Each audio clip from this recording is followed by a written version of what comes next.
मुझे लगता है थोड़ा और तालियां होनी चाहिए प्रसार भारती के सीईओ के लिए। मीडिया में हम अक्सर पत्रकारों को ये कहते सुनते पाए हैं, गौरव जी शायद आपको भी जानकारी रही होगी, आपका इतना लंबा अनुभव है, कि अधिकारियों से खबर निकलवाना बड़ा मुश्किल काम है। ऐसे अधिकारी को मीडिया संस्थान का प्रमुख बना दिया जाए तो क्या हो। वैसे डिप्लोमेसी और ब्यूरोक्रेसी में कहते हैं कि what is unsaid is far more weightage than revealing. आप जितना छुपाओ उसका ज़्यादा वेटेज होता है, तो ये दोहरी भूमिका, एक तरह की दुविधा वाली भूमिका रही कि नहीं रही। एक सीईओ के तौर पर आप जब आपको ये ऑफर हुआ प्रसार भारती का, तो मन घबराया या उत्साहित था? बहुत उत्साहित था, इसलिए कि अगर आप देखें पिछले करीब 10-11 साल की अवधि में जो अभी हमारी वर्तमान सरकार है,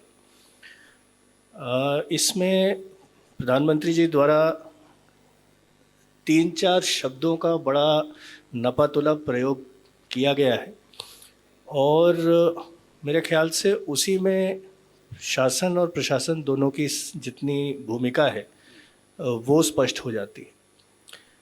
reform, perform, transform and inform. तो ये जो 4 चीज़ें हैं कि आप व्यवस्था में सुधार करिए, बेहतर काम करिए, जो वर्तमान परिदृश्य है उसको परिवर्तित करिए और उसके बाद इसकी जानकारी सब तक पहुंचाइए भी। तो ये चारों काम एक साथ चलते हैं। तो एक व्यक्तिगत तौर पे जो पुरानी एक भावना रहती है किसी भी ब्यूरोक्रेट के लिए कि bureaucracy should be nameless and faceless, वो बात अपनी जगह उतनी ही स्थापित है। लेकिन सरकार जो काम कर रही है या देश दुनिया में जो भी कुछ चीज़ें हो रही हैं उसकी सही जानकारी, प्रामाणिक जानकारी जनता तक पहुंचाना भी प्रशासन का एक अभिन्न अंग है। और इसलिए मैं ये कहूँगा कि इसमें कोई घबराने जैसी कोई बात ही नहीं थी। काफ़ी उत्साहित था और अब 2 साल की अवधि हो गई है, आज भी उतना ही उत्साहित हूँ। कुछ अचीवमेंट्स की बात करते हैं, फिर एक और परसेप्शन है। जैसे एक परसेप्शन ये है होता है कि सरकारी नियंत्रण वाला मीडिया आमतौर पर कुछ सरकार की खबरें ज़्यादा दिखाता है। मीडिया में स्वतंत्रता की बात बहुत की जाती है। ऐसे में ये बैलेंस बिठाना चुनौतीपूर्ण रहा, क्योंकि कुछ समय में बदलाव तो है, कुछ एग्रेशन तो है, दूरदर्शन में आया है, लोग मानते हैं, शोज़ में, डिबेट्स में ये देखने को मिलता है। लेकिन एक छवि थी कि अच्छा प्रसार भारती, दूरदर्शन मतलब सरकार की खबरों को, उसकी क्रेडिबिलिटी की, मीडिया की क्रेडिबिलिटी को बरकरार रखते हुए इस रास्ते को आपने कैसे पाया और कितना बदलने में सफल हुए? जहाँ तक अग्रेशन की बात है तो अग्रेशन मैं कहूँगा हाँ, एक शब्द है जो आप उपयोग कर रहे हैं। अग्रेशन की जगह मैं ये कहूँगा कि प्रोएक्टिव एक होना चाहिए। चूँकि एक हमारी लंबी लेगेसी है आकाशवाणी की, दूरदर्शन की, जो कि कई सालों से मीडिया यूनिट्स के तौर पे सरकार में काम किए थे और उसके बाद 97 में जा कर के सरकार से अलग हो करके एक स्वायत्तशासी संस्था बना करके प्रसार भारती का गठन किया गया। लेकिन फिर भी इस जो प्रशासनिक व्यवस्था है उसमें जाहिर है कि दूरदर्शन और आकाशवाणी को एक एक्सेस ज़रूर है सरकार के लिए और उस एक्सेस का लाभ उठाते हुए जो सरकार से संबंधित खबरें हैं वो हम ज़रूर जनता तक पहुंचा सकते हैं। लेकिन इसके अलावा मुझे ध्यान नहीं पड़ता कि इतने दिनों में कभी हमको ऐसा बताया गया हो कि आप ये खबर चलाओ, ये खबर ना चलाओ, या ऐसे चलाओ वैसे चलाओ। ऐसा कुछ भी नहीं है। मतलब चाहे लॉन्ग टर्म स्ट्रेटजी के मामले में हो, चाहे डे टू डे परफॉर्मेंस के मामले में हो, मुझे तो या मेरी टीम को कभी भी जो है वो इस तरीके का कोई कहीं से दबाव नहीं है कि आप ऐसा करिए। तो सरकार की तरफ से जो स्वायत्तशासी संस्था की भावना है उसका भी पूरा सम्मान रखा जा रहा है और हम ये प्रयास कर रहे हैं कि प्रसार भारती, जो कि संसद द्वारा एक पारित कानून के तहत जिसका गठन किया गया है, तो वो संसद की भावना का भी उल्लंघन ना हो पाए। ये तो बहुत अच्छी बात है, क्योंकि जिस हिसाब से आपने देखा, इस बीच में एक बड़ी अच्छी जो खबर रही पिछले कुछ दिनों में कि वो दूरदर्शन ने अपना एक OTT चैनल लॉन्च किया है। पहले उसके बारे में थोड़ा बताएं कि कैसा अनुभव रहा, क्योंकि वो एक लंबे प्रोसेस में आप थे और आखिरकार उसको लॉन्च करने में सफल रहे। उसका इनिशियल रिस्पांस कैसा है, और चूंकि OTT की दुनिया में कदम रखना वहाँ के अपने चैलेंजेस हैं, तो वो पहला अनुभव आपका कैसा रहा, वो यात्रा कैसी रही? OTT को अगर आप स्ट्रीमिंग सर्विसेज या OTT अगर उसको कहें, उसको आइसोलेशन में देखना उचित नहीं होगा। जैसे जैसे तकनीक आगे बढ़ी है, पहले केवल ऑडियो टेक्निक थी तो रेडियो चलता था। रेडियो पहले आकाशवाणी के तौर पे भारत में आया। उसके बाद विजुअल सर्विसेज शुरू हुई, जो कि अगेन ब्रॉडकास्ट मोड में, जिसमें दूरदर्शन भारत का पहला चैनल था। और धीरे धीरे करके फिर चाहे रेडियो में हो चाहे टीवी में हो, प्राइवेट सेक्टर को भी एक प्रवेश मिला। और टेक्निक के साथ साथ जो है, जो पहले टेरेस्ट्रियल ट्रांसमिशन होता था, फिर सैटेलाइट ट्रांसमिशन में गया। और इवन जो लीनियर चैनल्स हैं, ये भी काफ़ी कुछ जो है वो यूट्यूब या अपने ऐप्स के माध्यम से उसकी स्ट्रीमिंग कर रहे हैं। आज जो परिस्थिति बन रही है कि ऑडियंसेस में 2-3 बड़े बदलाव आए हैं। पुरानी जो हम लोग कहानियाँ सुनते हैं कि कोई पर्टिकुलर कार्यक्रम आता था तो कुछ ही घरों में टीवी हुआ करता था, तो वो पूरे मोहल्ले के लोग जा कर के उसी घर में बैठ जाते थे। वहीं बैठ के सब लोग, चाहे वो संडे की फीचर फिल्म हो या रामायण हो या ऐसे करके कोई दूसरा प्रोग्राम हो, वो पूरा मोहल्ला बैठ के एक साथ देख रहा होता था। आज की तारीख में जो 2-3 आधारभूत परिवर्तन हुए हैं, एक तो ये कि number of screens has increased. जो आपके पूरे मोहल्ले में एक स्क्रीन हुआ करती थी, आज हर हाथ में एक स्क्रीन है। यहीं हमारे साथ जितने साथी बैठे हुए हैं, कई इनमें से कई हाथों में एक नहीं 2-2 स्क्रीन्स भी हो सकती हैं। दूसरा उसमें ये जो परिवर्तन हुआ कि जो पहले ब्रॉडकास्ट मोड में चलता था, मतलब जो भी प्रसारक दिखा रहा है आपको वही देखना है। आपके पास में कोई चारा नहीं है, दूसरा कोई आपके पास में ऑप्शन नहीं है। आपके पास में केवल बाइनरी ऑप्शन है, या तो टीवी चालू करो या टीवी बंद करो, उसके सिवा कोई ऑप्शन नहीं था। लेकिन आज इतने सारे स्रोतों से कार्यक्रम आ रहे हैं, तो लोगों की अपनी पसंद नापसंद के हिसाब से, चाहे सब्जेक्ट हो, चाहे फॉर्मेट हो, चाहे भाषा हो, इस सभी चीज़ों को सिलेक्ट करते हुए लोग अपनी पसंद का कार्यक्रम अपने समय पर, अपने चाहे हुए समय पर देखना चाहते हैं। सो बिकॉज ऑफ दैट, अगर लोगों को एक ऑन डिमांड कंटेंट देखने की अगर आदत है, तो वो ब्रॉडकास्ट मोड जो है वो उसके लिए सूटेड नहीं है। उसके लिए डिजिटल या स्ट्रीमिंग मोड ही है। एक और चीज़ जो देखने में आ रही है कि डेटा कंजम्पशन जो है, जो काफ़ी समय हो गया, 2012 में गार्टनर की एक रिपोर्ट आई थी और 15-16 के आसपास में भारत में भी ये हो गया था कि मोबाइल डिवाइसेस के ऊपर में जो डेटा का कंजम्पशन है वो फिक्स डिवाइसेस की तुलना में, यानी आपके डेस्कटॉप कंप्यूटर्स की तुलना में बढ़ गया था, बढ़ चुका, ऑलरेडी 10 साल हो चुके हैं इस बात को। तो अब ऐसी परिस्थिति में जहां हर हालत में, हर हाथ में एक स्क्रीन है, जहां पर लोगों को अपनी पसंद का कंटेंट अपने चाहे हुए समय पर देखना है और उसको मोबाइल डिवाइसेस पे देखना है, तो ये सब देखते हुए जाहिर सी बात है कि एक लोक सेवा प्रसारक होने के नाते प्रसार भारती को भी उस मीडियम पे अपनी उपस्थिति दर्ज कराना आवश्यक है। क्योंकि हम प्रसारक हैं, एक संस्था है, इसलिए सबको ही हमको ज़रूर देखें। अपने घर में टीवी रख करके ये तो आप बाध्य नहीं कर सकते। तो जो भी हमारी दायित्व हैं, जो हमको इन्फॉर्म, एजुकेट, एंटरटेन का जो दायित्व हमको कानून के द्वारा दिया गया है, उसको पूरा करने के लिए हमारे लिए ये आवश्यक है कि हम उस हर माध्यम पे उपलब्ध रहें जहाँ पर कि ऑडियंसेस हैं। तो हम एक तरीके से ऑडियंस के पीछे चल रहे हैं। ऑडियंस को जो चाहिए, जिस प्रकार से चाहिए, वो हम इन्हें उस तरीके से उपलब्ध कराएंगे। इसलिए हमने अपना OTT शुरू किया है। जहाँ तक रिस्पांस की बात है, तो ये अभी लगभग 2 महीने भी नहीं हुए, लगभग 1.5 महीना समय हुआ है। लेकिन इस 1.5 महीने के समय में ऑलरेडी लगभग हमारे 16 लाख से अधिक जो है वो डाउनलोड्स हो चुके हैं। और आबादी भारत की बहुत बड़ी है, बहुत सारे दूसरे इसमें हमारे पास OTT प्लेटफॉर्म्स हैं जो ऑलरेडी भारत में चल रहे हैं। तो ऑडियंसेस की आवश्यकताओं के हिसाब से, उनकी पसंद नापसंद के हिसाब से धीरे धीरे नपे तुले कदम रख करके हम लोग आगे बढ़ते रहे। क्या प्रसार भारती की भूमिका सामाजिक वाली है या व्यावसायिक भी है? मतलब कुछ ऐसे भी है कंपल्शंस, आपको लगता है कि नहीं, क्योंकि ये एक कमर्शियल वेंचर है, मनी इन्वॉल्व है, आजकल फिल्म मेकिंग से लेकर प्रोग्राम में सब कुछ एक कॉस्ट इन्वॉल्व होती है, तो क्या कमर्शियल एस्पेक्ट को भी ध्यान में रखकर मार्केट के हिसाब से समझौते करने पड़ते हैं? क्लिक्स और लाइक्स की दुनिया हो गई है आजकल डिजिटल प्लेटफॉर्म पर। क्या ये चैलेंज है क्या प्रसार भारती इसको भी एक सीरियसली कंसिडर करता है? ये चैलेंज नहीं है, ये एक प्लेइंग फील्ड है जो हमको दिया गया है, जो हमारे एक्ट के हिसाब से जो निर्धारित है कि प्रसार भारती अपने आप में एक कमर्शियल ऑपरेशन रहेगा। ये चीज़ प्रसार भारती एक्ट में ही लिखी हुई है। कुछ हमारे दायित्व हैं जो हमको, जो जैसे मैंने एक्सेस की बात की, वो एक्सेस जो हमको मिल रही है तो जाहिर है उसके एवज में हमारे जो दायित्व हैं कि कुछ सामाजिक आवश्यकता के जो कार्यक्रम हैं वो हम ज़रूर चलाएंगे, चाहे वो शिक्षा के क्षेत्र में हो, कृषि के क्षेत्र में हो, विज्ञान तकनीक के क्षेत्र में हो। तो इस तरीके की जो भी चीज़ें होंगी उनको हमारे एक्ट के सेक्शन 12 में ये सब चीज़ें डिफाइंड है, परिभाषित हैं।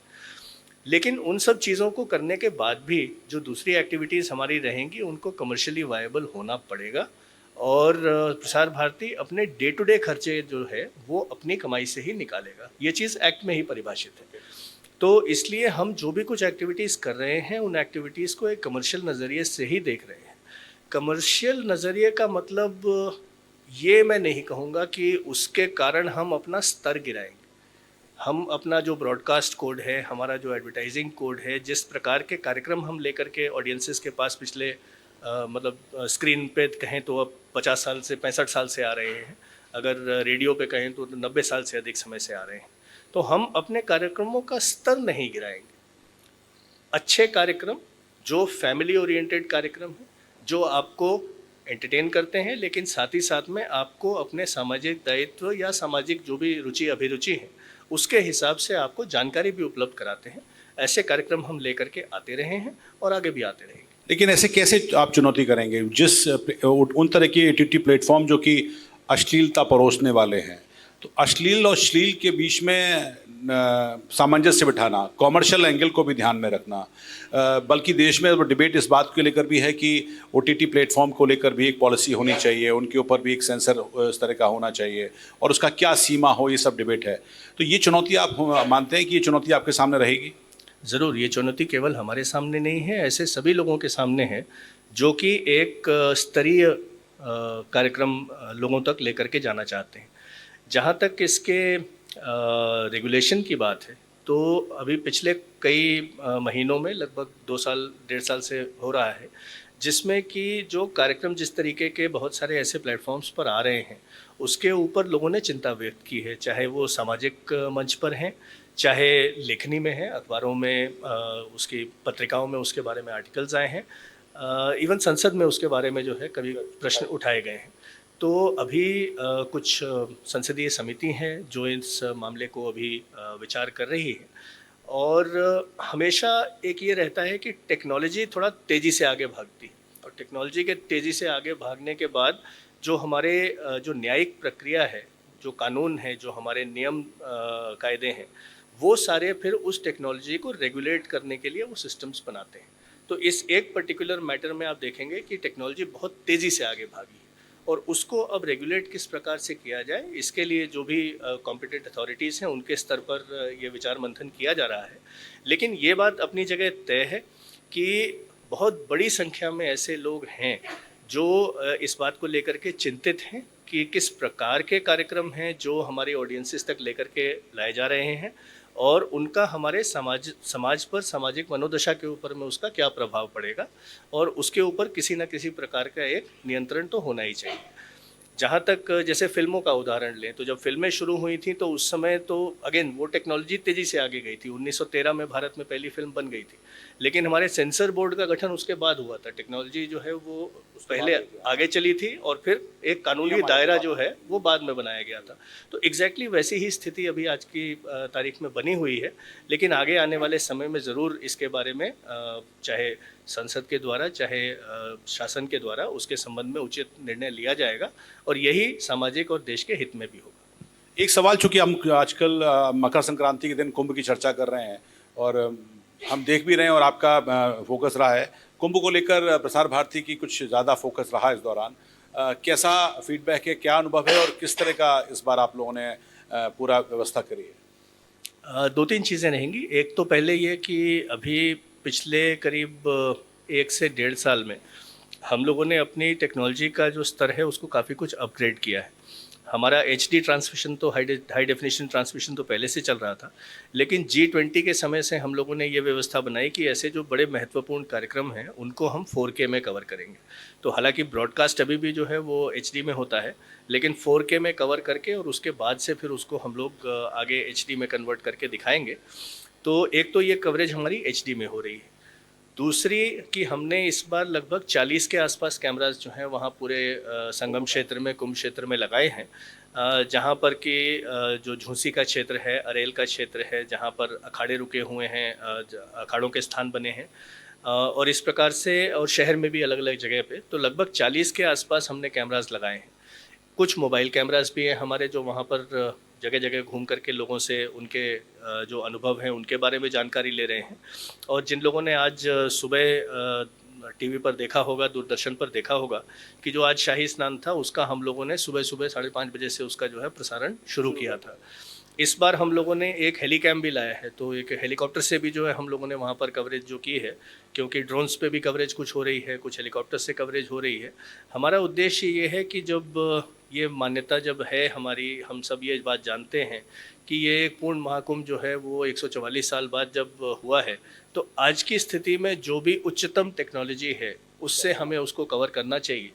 जो सरकार का अनुमान है कि लगभग 40 से 50 करोड़ लोग संभवतः इस कुंभ की अवधि में 45 दिन में प्रयागराज जा कर के वहाँ पर कुंभ स्नान करेंगे। तो उसका मतलब ये भी है कि लगभग 100 करोड़ के करीब लोग ऐसे होंगे जो किसी भी कारण से जो है कुंभ क्षेत्र तक नहीं पहुँच पाएंगे। तो उनको एग्जैक्टली वही अनुभव उनके घर में बैठे हम उपलब्ध करा सकें, ये हमारा उद्देश्य है। क्या बात है, ये अपने आप में खैर बड़े अचीवमेंट की बात है। 3 तरह के दूरदर्शन या प्रसार भारती दिमाग जहन में आते हैं। एक बचपन में जो आपके भी आया होगा जब आप पढ़ रहे होंगे, आप जॉब में आए होंगे। एक दौर था जबकि बड़ा नीरस दूरदर्शन वह रहा, जब लोग नहीं देखते थे, सरकारी तौर पर उसका है। लेकिन पिछले कुछ समय में आप इस जर्नी को कैसे देखते हैं, जब आपने शायद संभवतः एक स्टूडेंट लाइफ देखी होगी और आप एक कार्यकारी अधिकारी के तौर पर, कैसा ये प्रसार भारती दूरदर्शन की यात्रा को आप समअप करेंगे? ये सब तक का सबसे मुश्किल सवाल। जब अपने छात्र जीवन में जब दूरदर्शन देखा करते थे तो एक्चुअली उस समय केवल एक ही चैनल था। ऑल परवेसिव यही था। उस पहले एक चैनल के बाद, उसके बाद फिर उस चैनल का फिर वो एक मॉर्निंग ब्रॉडकास्ट शुरू हुआ। वो भी दिन में पहले 4-5 घंटे होता था, फिर उसका समय बढ़ा, फिर मॉर्निंग ब्रॉडकास्ट हुआ, फिर DD मेट्रो आया, बीच में कलर में तब्दील हुआ, फिर सैटेलाइट पे गया, फिर बहुत सारे चैनल आ गए, केबल आ गए और सेट टॉप बॉक्स आ गए। तो ऐसे करके दूरदर्शन जो है वो बहुत सारी स्थितियों से गुजरा है।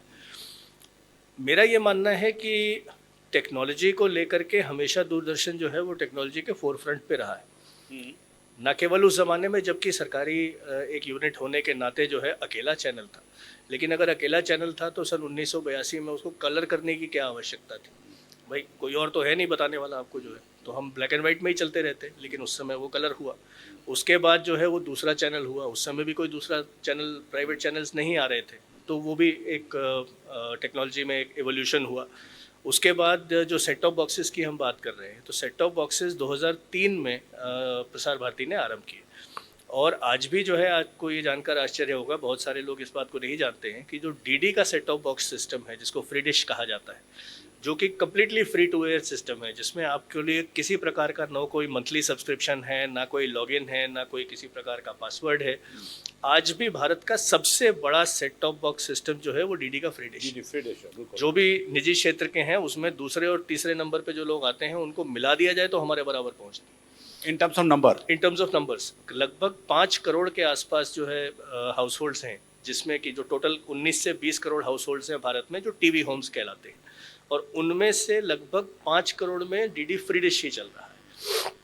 तो ये DD फ्री डिश जब बन करके आया तो 2003 से लेकर के आज 2025 के बीच में, इतनी अवधि में 0 से 5 करोड़ की यात्रा इसने कवर की है।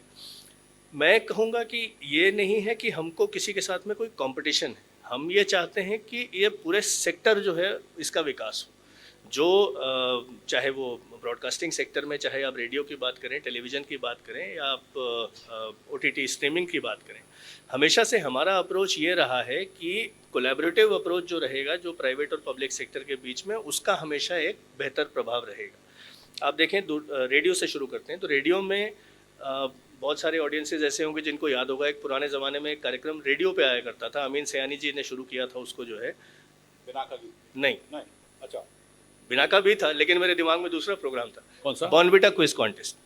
हाँ, पहले अमीन अच्छा, सयानी जी अच्छा, करते हाँ, थे, राइट, उसके बाद धीरे धीरे करके दूसरे लोग उसके अंदर में आए, उसके बाद डेरेक ओब्रायन जी जो आज सांसद हैं वो आए, और सिद्धार्थ बासु आए, फिर वो टेलीविज़न पे भी शिफ्ट हो गया। बिना का गीत माला एक कार्यक्रम था। तो ये सारे प्राइवेट कार्यक्रम थे, ये हमारे बनाए हुए कार्यक्रम नहीं थे, ये प्राइवेटली बनते थे, आकाशवाणी पे चलते थे, लोग सुनते थे, एंजॉय करते थे, और एक कमर्शियल वेंचर भी था। टीवी पे आप देखें तो जैसे रामायण हमारा एक बहुत बहुत बड़ा लोकप्रिय कार्यक्रम था, वो भी दूरदर्शन ने नहीं बनाया था, वो कार्यक्रम सागर जी ने बनाया था, रामानंद जी ने बनाया था, और फिर वो programme as a sponsored programme हमारे पास में आया। बीच बीच में हमने अपने भी बहुत सारे प्रोग्राम्स बनाए। उसी तरीके से आप वेव्स पर देखेंगे या डीडी फ्री डिश पर देखेंगे, तो डीडी फ्री डिश पे हमारे तो 30 चैनल जा ही रहे हैं, लेकिन हमारे 30 चैनल के अलावा उसमें जो है वो दर्जनों की संख्या में दूसरे प्राइवेट चैनल भी जा रहे हैं, जिनका कि बहुत बड़ा व्यूअरशिप का हिस्सा जो है वो डीडी फ्री डिश से आता है। ऐसे ही वेव्स में भी हमारा ये मानना है कि इंडिविजुअली एक एक करके जो है वो बहुत सारे लोग शायद उतना ऑडियंसेस तक ना पहुंच पाए, तो हम एक ऐसा प्लेटफॉर्म बनाएं, हम एक ऐसे प्लेटफॉर्म के रूप में सामने आए जिसमें कि इस इंडस्ट्री के जितने लोग हैं, जो कंटेंट क्रिएटर्स हैं, वो कंटेंट क्रिएटर्स को एक ज़रिया मिले जिससे वो ऑडियंसेस तक पहुंच पाए। इसीलिए हम लोगों ने इसमें अपने लिए एक यंग क्रिएटर्स का एक अलग सेक्शन रखा है, क्योंकि हमारा उद्देश्य ये है कि जो लोग इस्टेब्लिश्ड आर्टिस्ट हैं, जो प्रोड्यूसर्स, डायरेक्टर्स या प्रोडक्शन हाउसेस हैं, ये लोग तो यहाँ वहाँ करके जो है अपनी सीनियरिटी और अपने नाम के बल पे बहुत सारा बिजनेस तो हासिल कर ही लेते हैं, लेकिन जो हमारे नए उभरते हुए कलाकार हैं, उनको भी एक माध्यम मिलना चाहिए कि वो इस प्लेटफॉर्म के ज़रिए ऑडियंसेस तक पहुँच सकें। तो हमारा उद्देश्य केवल ये नहीं है कि नहीं हम केवल अपना प्रोग्राम बनाएंगे और अपने प्लेटफॉर्म से अपनी ऑडियंस तक पहुँचेंगे। हम एक पब्लिक प्लेटफॉर्म है, हम एक पब्लिक सर्विस ब्रॉडकास्टर है, तो हम एक पब्लिक प्लेटफॉर्म होने के नाते सबको साथ लेकर के चलना चाहते हैं। हमारे भी कार्यक्रम होंगे, दूसरों के भी कार्यक्रम होंगे, लेकिन हाँ, हमारी जो केवल एक और एक नॉन नेगोशिएबल बात है कि वो कार्यक्रम ऐसे होने चाहिए कि मैं अपने घर पे बैठ के अपनी माताजी के साथ वो कार्यक्रम देख सकूं। यदि वो कार्यक्रम मैं अपनी माताजी के साथ बैठ के नहीं दे सकता, तो वो हमारे प्लेटफॉर्म पे नहीं चलना चाहिए। ओके, ये आपका एक क्राइटेरिया है। एक महत्वपूर्ण बात आपने अपने पिछले उसमें कही कि समाचार खासकर डीडी न्यूज़ में किसी तरह का कोई दखलंदाजी नहीं है, आपको कोई इस तरह का फ़ोन नहीं आता। बहुत से तो आलोचक शायद भरोसा ना करें इस बात को, लेकिन क्या आपको लगता है कि फ़ोन ना आना एक अलग इशू है, लेकिन एक तरह का नैरेटिव भी चलता है, सरकार के खिलाफ भी चलता है। यदि किसी बात को पॉजिटिव तरीके से लोकप्रिय ढंग से रखने की चुनौती आपके सामने है, तो एक काउंटर, आज की दुनिया में जब AI आ रहा है, फेक न्यूज़ बहुत ज़्यादा है, फैक्ट चेकिंग बहुत बढ़ गई है, क्या आपको लगता है कि दूरदर्शन की रिस्पॉन्सिबिलिटी इस दिशा में भी है और इस दिशा में आपने सोचा है how to counter anti national narrative, इस तरह के नैरेटिव को काउंटर कैसे करें? क्या ये चुनौती भी आपके सामने? दो चीज़ें हैं इसमें। पहला ये कि जहाँ तक नैरेटिव का सवाल है, तो नैरेटिव एक ऐसा शब्द है जिसका कि काफ़ी प्रयोग किया जाता है, लेकिन आप किसी से बोलिए कि आप नैरेटिव को डिफाइन करिए, तो वो पानी की तरह है। आप जहाँ उसको हाथ रखिएगा आपका हाथ डूब जाएगा, लेकिन आपके हाथ कुछ नहीं आएगा। नैरेटिव क्या है? I really don't understand what this word means. मेरा ये समझना है कि हमारा एक लोक प्रसारक के तौर पे जो दायित्व है कि एक तो जो भी कुछ देश दुनिया में घटित हो रहा है, वो देश दुनिया में घटित होने वाली चीज़ों को हमें लोगों तक पहुंचाना है, जो कि बिल्कुल बेसिक समाचार वाली चीज़ है। ये यहाँ पे हुआ, लेकिन ये घटनाक्रम या ये इवेंट किसी एक पर्टिकुलर जगह पर हो रहा है, ये खबर तो लगभग सब तक अपने आप पहुंच जाती है। चाहे लोग अपना फेसबुक पे देख रहे हों या ट्विटर पे देख रहे हों या किसी भी दूसरे मीडियम से, खबर तो आपके पास दिन भर बजती रहती है। अभी जितनी देर में हम लोग बात कर रहे हैं, आप अपना फ़ोन उठाएंगे तो देखेंगे आपके ट्विटर या एक्स के ऊपर में जो है वो 75 नोटिफिकेशन इतनी देर में आ गए होंगे। The more important thing is to put things in a context, क्योंकि सारी चीज़ें लोगों तक जानकारी, बेसिक जानकारी तो पहुंच रही है, लेकिन उसका अर्थ क्या है, उसका आशय क्या है, उसका अभिप्राय क्या है, ये सब चीज़ें समझना जो है वो आज की तारीख में ज़्यादा ज़रूरी हो गया है। क्योंकि इतना कुछ दुनिया भर में हो रहा है, वो खबरें जो आप तक पहुंचने में पहले महीनों लगते थे, वो आपको ऐसे पता चल रही है। लेकिन अब to make sense of all that information is very important. दूसरा ये कि जो एक टेक्नोलॉजी के माध्यम से जो एक तरीके से कहें कि democratisation of the news universe हुआ है, उसका एक फ्लिप साइड ये भी है कि जो लोग थोड़े शरारती तत्व हैं उनके लिए एक ये जरिया बन गया है कि किसी प्रकार की मिस इन्फॉर्मेशन या डिसइंफॉर्मेशन को भी उतनी ही तेजी से फैला सकते हैं। जी, वही सवाल ज़्यादा है क्योंकि वो ज़्यादा देख ली जाती है। तो इसलिए हमारा दायित्व ये भी है कि हम सही और प्रामाणिक खबर लोगों तक लेकर के जाएं, हम उसको कॉन्टेक्चुअलाइज भी करें कि आफ्टर ऑल आज ये जो घटनाक्रम हुआ है ये एक बड़ी पिक्चर का हिस्सा है, तो इसको जो है थोड़ा लोगों तक एक्सप्लेन करके पहुंचाया जाए और उसके बाद फिर जो गलत खबरें हैं उनको काउंटर भी किया जाए। ज़रूरी नहीं है कि हर बार जो है वो मिस्चिवस उद्देश्य से ही की गई हो सकता है कि एक्चुअल कहीं पे गलती हुई, तो एक्चुअली अगर गलती हुई है कहीं पे तो उसको भी हम पॉइंट आउट कर दें, लेकिन अगर कोई जानबूझ के गलतियां कहीं पर की जा रही हैं तो वो ज़रूर एक बड़ा भयानक, अगर टू यूज़ योर टर्मिनोलॉजी, एक भयानक नैरेटिव है जो कि एक तरीके से डिस्टेबलाइज कर सकता है चीज़ों को, आपस में लोगों की लड़ाई करवा दें, आपस में लोगों के बीच में दुर्भावना पैदा कर दें। तो इस प्रकार की यदि कोई चीज़ें आती हैं तो उनका नियंत्रण ज़रूर होना चाहिए और ये मैं मानता हूँ कि ये हमारा दायित्व उतना ही है जितना कि आज के समाचार लोगों तक लेकर के जाने का। अगर हम देखें समाचार पत्र की अगर बात करें तो आज भी समाचार पत्र क्यों पढ़े जाते हैं?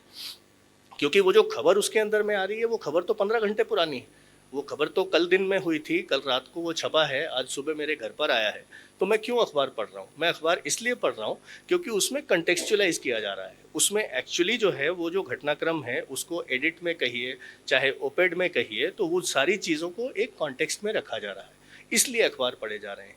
प्रसारक के तौर पर हमारी दायित्व दोनों है, तत्काल समाचार भी पहुँचाएंगे, कॉन्टेक्स्ट भी प्रस्तुत करेंगे। आखिर में जब आपने पद संभाला और आज तक कितने सेटिस्फाइड और क्या क्या आपने गोल सेट किए हुए हैं? मान लीजिए हम अगले साल बात करें इसी दिन, तब तक आपने कुछ ऐसा गोल सेट किया है कि हम वेव को यहाँ तक ले जाएंगे, दूरदर्शन की डीडी न्यूज़ की कुछ हम रीच को कुछ इस तरह से मोल्ड करेंगे, वो आपके गोल्स क्या हैं? गोल्स बताए नहीं जाते। अच्छा थोड़ा बहुत हिंट, मतलब जिस दिशा में चल रहे हैं और तेजी से आगे बढ़ेंगे। चलिए, हमारी अगले साल जब आप बुलाएंगे तब मैं रिपोर्ट कार्ड लेके आऊँगा। बहुत बहुत धन्यवाद।